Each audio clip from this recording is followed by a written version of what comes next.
100 বার আপনারা বুঝে নিয়ে। সুতরাং আমরা আজকের এই স্বাধীনতা দিবসের আলোচনা সভা থেকে এটাই বলবো যে আপনারা 5 বছরের জন্য ক্ষমতায় গিয়েছেন, 5 বছর থাকেন, ভালো কাজ করেন, আসেন প্রতিযোগিতা করি, ভালো কাজের প্রতিযোগিতা করি।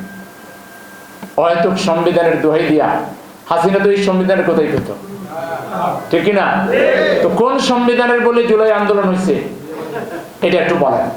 আমরা আপনাদের দীর্ঘদিনের বন্ধু হিসাবে আমরা বলছি, আপনারা কিন্তু মারাত্মক ভুল পথে যাচ্ছেন। 4,80,00,000 মানুষের 70% মানুষের ভোটকে অবজ্ঞা করে এদেশে আপনারা যদি কোনো শাসন শোষণ করতে চান, এটা সম্ভব হবে না। সেজন্য অনতিবিলম্বে জুলাই সনদ বাস্তবায়ন করে নতুন সংবিধানের ভিত্তিতে দেশ পরিচালনা করতে হবে। আমাদেরকে স্বৈর শাসনকে বাংলাদেশ থেকে চিরতরে বিদায় দিতে হবে, ফ্যাসিবাদকে চিরতরে বাংলাদেশ থেকে বিদায় দিতে হবে। আজকে সেই ফ্যাসিবাদের লোকেরা জামিন পাচ্ছে, আর ফ্যাসিবাদের বিরুদ্ধে লড়াই যারা করেছে সেই পুরাতন মামলা দিয়ে আপনারা গ্রেফতার করছেন। কয় হাজার কয় লাখ গ্রেফতার করবেন? গ্রেফতার হাসিনা কি কম করেছিল? গ্রেফতার করে কোন আন্দোলনকে দমন করা যায়?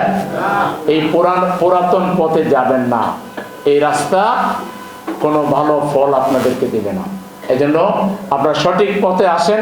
আমরা একটা দায়িত্বশীল বিরোধী দল আছি, শুধু বিরোধিতার জন্য বিরোধিতা আমরা করব না। আমরা সঠিকভাবে দেশ চালাইলে আপনারা আমাদের সহযোগিতা পাবেন, আন্তরিক সহযোগিতা পাবেন।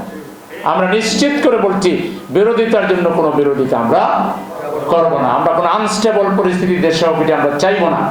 কিন্তু আপনারা জুলাই আন্দোলনকে যদি অবজ্ঞা করেন, জুলাই শহীদদেরকে যদি অবজ্ঞা করেন, জুলাই সনদকে যদি অবজ্ঞা করেন, তাহলে জনগণকে রাস্তা থেকে টেকায় রাখতে পারে এমন কোনো শক্তি নাই।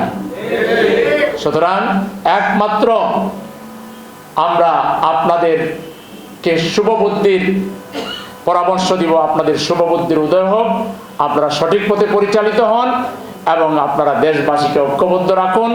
মাত্র ক্ষমতায় গিয়েই যদি এরকম জাতির সাথে ওয়াদা লঙ্ঘন করেন, তাহলে এই জাতি আপনাদেরকে কখনোই সম্মান করবে না, শ্রদ্ধা করবে না। সম্মানিত ভাইরা।